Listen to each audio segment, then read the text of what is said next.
नमस्कार दोस्तों, IAS special zone में आप सबों का फिर से एक बार बहुत बहुत स्वागत है। दोस्तों, बिहार स्पेशल का मैं आप सबों के लिए टॉप 10 महत्वपूर्ण एमसीक्यूज लाया हूं, जो कि आपके परीक्षा के दृष्टिकोण से बहुत ज़्यादा महत्वपूर्ण होगा। दोस्तों, आपको हमारा टाइमिंग मालूम होगा कि हम लोग जो है प्रत्येक दिन शाम 6 बजे बिहार स्पेशल का बहुत ही महत्वपूर्ण एमसीक्यूज को सॉल्व करते हैं। ठीक है, तो चलिए हम लोग बिना देरी के वीडियो को शुरू करते हैं। हाँ, यदि आपको इसका पीडीएफ चाहिए तो आप टेलीग्राम ग्रुप में ज्वाइन हो जाएंगे, जिसका लिंक डिस्क्रिप्शन में दे दिया गया है।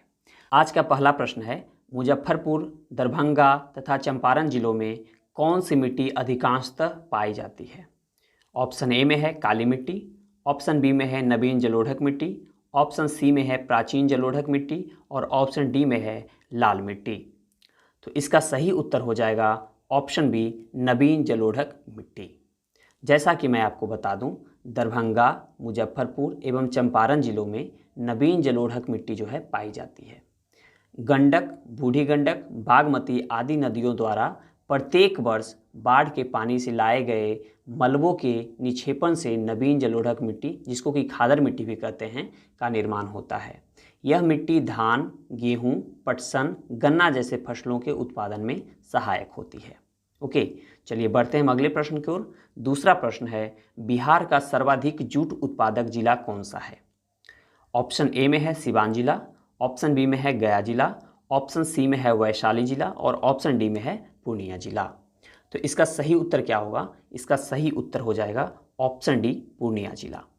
मैं आपको बता दूं कि उपर्युक्त दिए गए विकल्पों में जूट का सर्वाधिक उत्पादन बिहार राज्य के पूर्णिया जिले में होता है। ओके, जूट की खेती बिहार के आर्द्र क्षेत्र में होती है। इसकी उपज के लिए उच्च आर्द्रता, ऊंचा तापमान, उपजाऊ जलोढ़ मिट्टी, हल्की वर्षा आवश्यक है।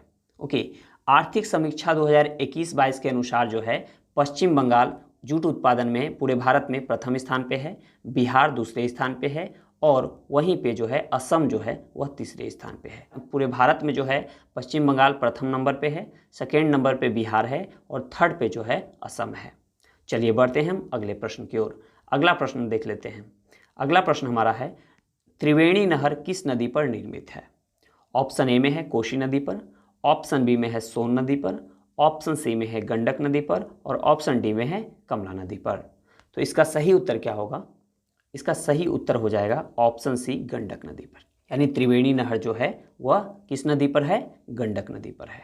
चलिए बढ़ते हैं हम अगले प्रश्न की ओर। अगला प्रश्न हमारा है, कैमूर का पठार किस लिए प्रसिद्ध है? ओके, चलिए यहाँ ऑप्शन ए में दिया गया है तांबा के लिए, ऑप्शन बी में दिया गया है चूना पत्थर के लिए, ऑप्शन सी में दिया गया है लिथियम के लिए और ऑप्शन डी में दिया गया है बॉक्साइट के लिए। तो इसका सही उत्तर क्या होगा? इसका सही उत्तर हो जाएगा ऑप्शन बी, चूना पत्थर के लिए। कैमूर का पठार जो है वह चूना पत्थर के लिए प्रसिद्ध है। जैसा कि मैं आपको बता दूं कि कैमूर पठार रोहतास और कैमूर जिले में स्थित है। यह पठार शैल चूना पत्थर और बलुआ पत्थर से निर्मित है। अगला प्रश्न है, निम्नलिखित झीलों में से कौन सी झील बिहार में स्थित है? ऑप्शन ए में दिया गया है अनुपम झील, ऑप्शन बी में है सांभर झील, ऑप्शन सी में है सुखना झील और ऑप्शन डी में है कामा झील।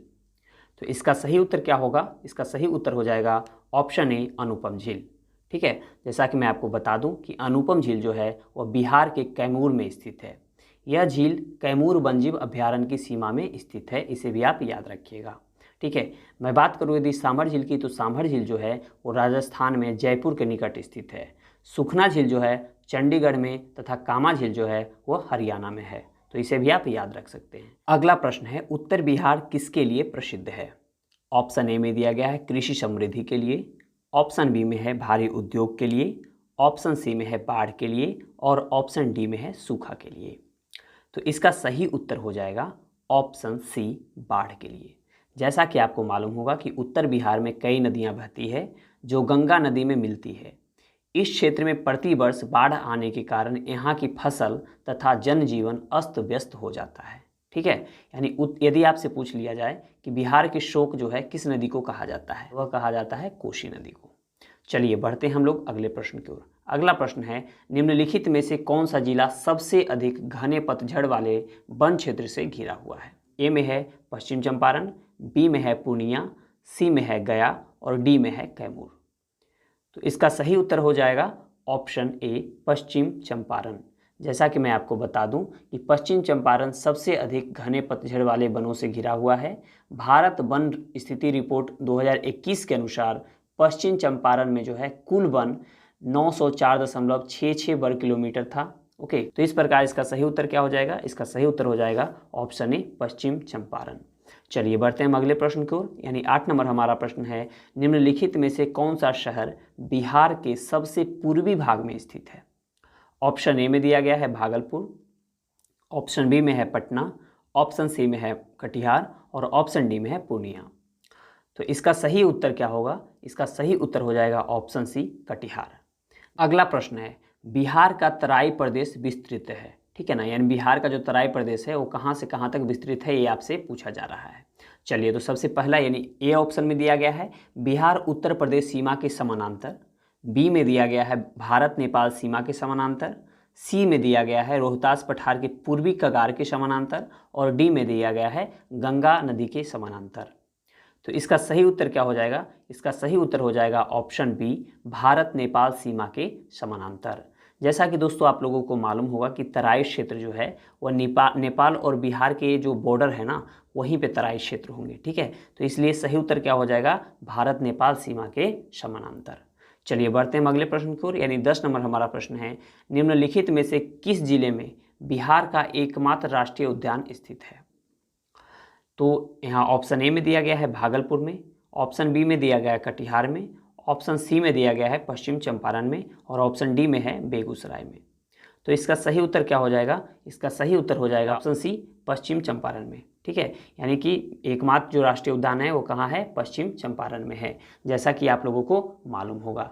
जैसा मैं आपको बता दूं कि वर्तमान में जो है बिहार में एकमात्र राष्ट्रीय पार्क वाल्मीकि अभ्यारण्य पश्चिम चंपारण में जो है स्थित है। और यह प्रश्न जो है आपके लिए है, यह प्रश्न का उत्तर आपको कमेंट बॉक्स में बताना है। प्रश्न ये है कि बिहार में कुल कितने प्रमंडल हैं? ऑप्शन ए में है 8 प्रमंडल, ऑप्शन बी में है 9 प्रमंडल, ऑप्शन सी में है 11 प्रमंडल और ऑप्शन डी में है 12 प्रमंडल। तो इसका जो उत्तर होगा वो आपको कमेंट बॉक्स में बताना है। और यदि वीडियो पसंद आया हो तो वीडियो को लाइक कर दीजिएगा, दोस्तों से भी शेयर कर दीजिएगा ताकि उनको भी इसका फ़ायदा हो सके। और चैनल पर पहली बार आए हैं तो चैनल को भी सब्सक्राइब कर दीजिएगा। चलिए मिलते हैं अगले वीडियो में। जय हिंद।